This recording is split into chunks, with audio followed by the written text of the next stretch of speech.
Hello lovely people, and today I'm going to be talking to you about Marmite Authors. Now these are authors where I have read 2 or more of their work and been completely unable to decide if I really like them or not. For one of their books I will have reacted very positively, really enjoyed it, maybe even considered it a favourite.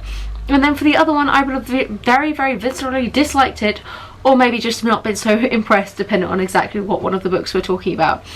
This is kind of a part 2 to my general discussion about authors and authors' back catalogues that I'm doing on this channel. Recently I posted a video about authors that I considered nearly favourites, where I needed to read a few more of their books to officially class them as that. These are authors where I can't make up their mind at all, and then in a couple of days time I will be putting out my actual favourite authors list of ones who have made the cut as such. So that's where we're at today, and I'm going to talk to you about people who either seem to love them or hate them. The first example of this is Taylor Jenkins Reid, which I think is probably the most well-known one on my channel for somebody who I've kind of had a very strong reaction to in both directions. I actually have a full rant video on both of these books that I'll link down below, and that is The Seven Husbands of Evelyn Hugo and Daisy Jones and the Six. Now The Seven Husbands of Evelyn Hugo I deeply enjoyed, and this one I loathed with an absolute passion.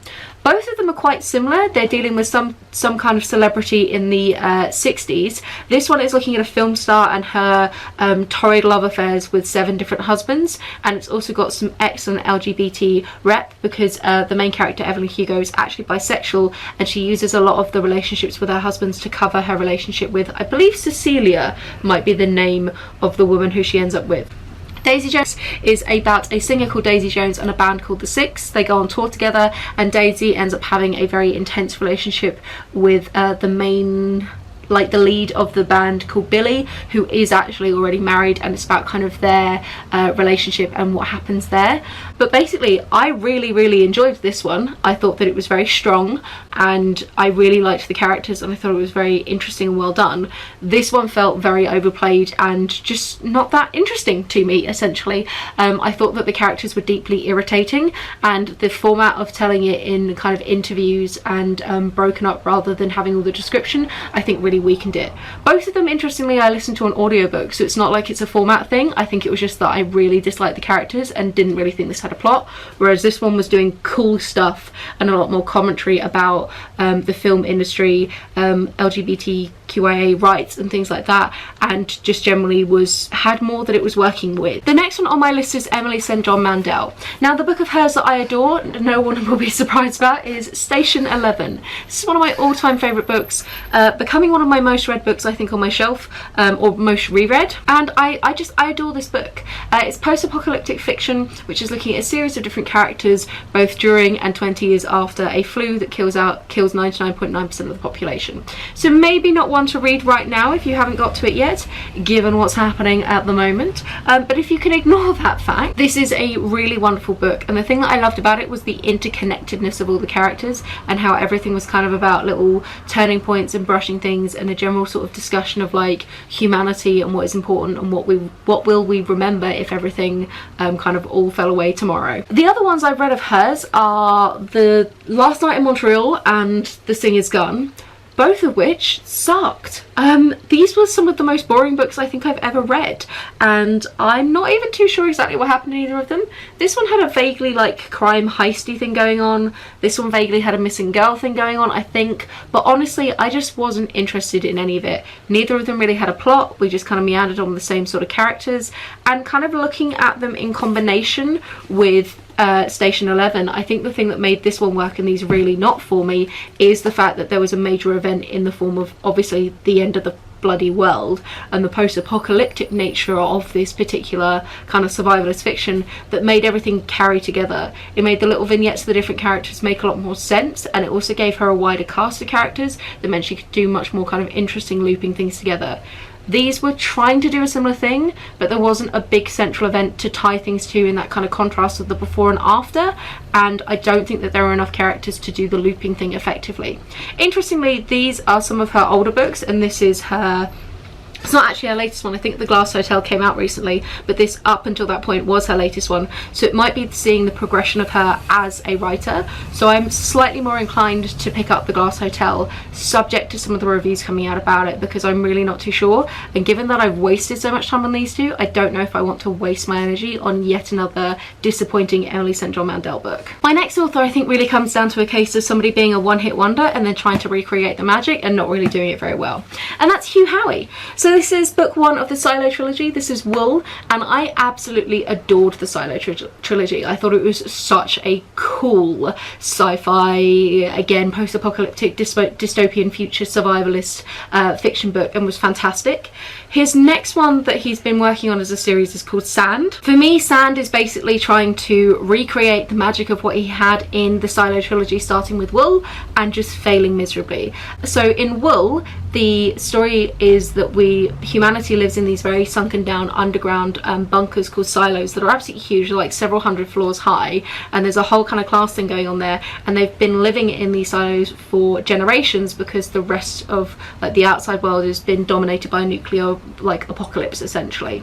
But the general idea is that there's some kind of conspiracy going on, and there are several characters who don't trust the government within their silo. They're under the belief that they're the only silo out there, and there's fears that maybe the outside world is habitable and if they're keeping it from the people inside, and it sort of continues from there. It's got some really cool stuff that it's doing with in terms of the technology of what it'd be like to live in a silo. It's such a cool series. There's all sorts of fun twists. It jumps around in timelines a bit. I love the characters. Generally, I think it's such a strong trilogy and fantastic to read. I have a whole review where I go into this in way more detail that I'll link down below. But for me, so Sand is again in some sort of post-apocalyptic nuclear kind of wasteland, but it's where there's been a major drought, and this particular character, the main character, lives in a desert and the constant search for water, and they go sand diving where they've got technology that allows them to basically vibrate through the sand. And again, it's trying to do some kind of big discussion of what's out there on the horizon and what do we know, and you know, are people kind of keeping things from us? But because it didn't do enough of the world building, and the world building it did was very sloppy, it just felt like it was trying to be a second-rate Wool. So I really wasn't impressed with Hugh Howey, and I'm concerned that maybe he is a one-hit wonder.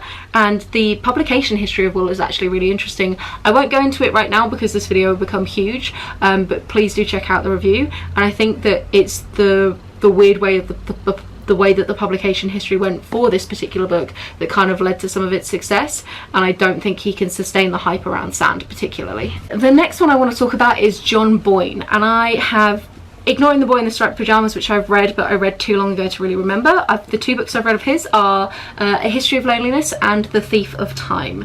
A History of Loneliness is the one that I really enjoyed, and it is about a Catholic priest who, it is about the time both before and after the Catholic priest scandal linked to paedophilia, and it's about how that shook his belief system and how it changed how he interacted with his beliefs and his role as a priest, and also the part he played in that kind of web where he didn't particularly cover anything, but he also turned a blind eye to some people who he wasn't too sure about.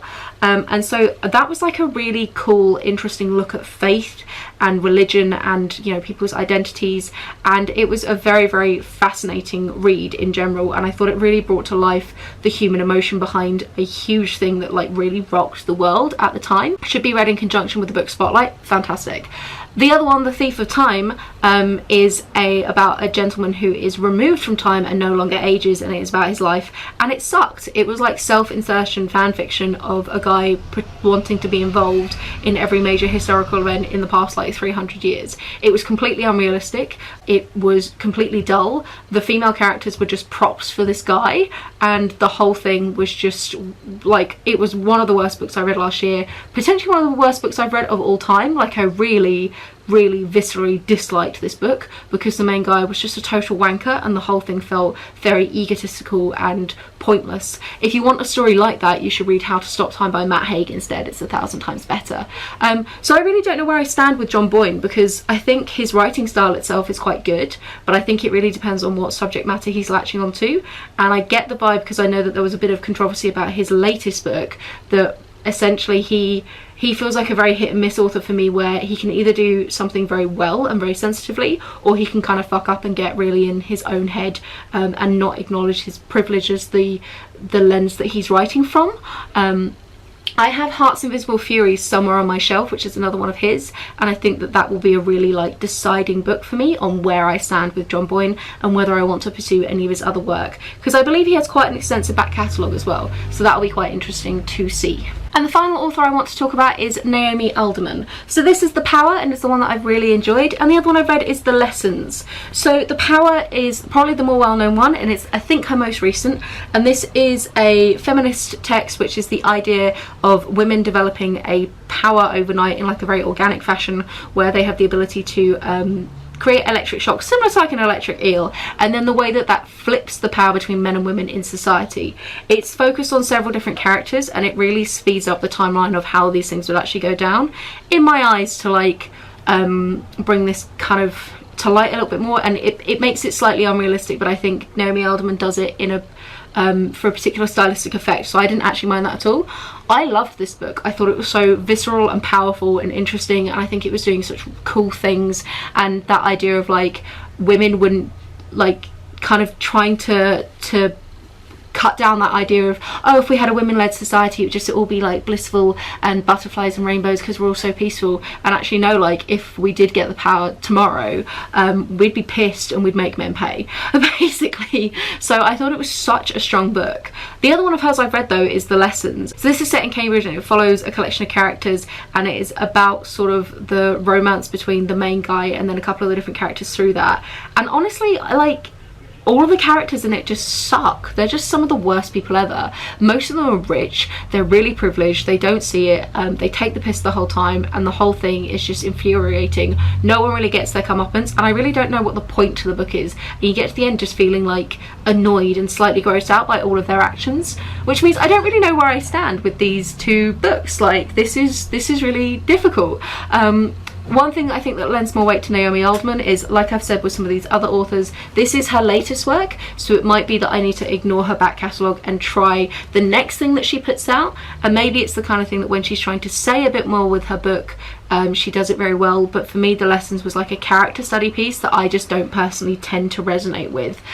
She does have more, but I'm really reluctant to go anywhere near them, because actually it might be that her her earlier work is something that I'm just not interested in. So I don't know where I stand particularly with her. And then the final one that I forgot was on my list is the author Kang. So this is a Korean author, and these are translated fiction, and I've read Human Acts and The Vegetarian. Human Acts is a stunning piece of writing. The Vegetarian is freaky and weird, and I hated it.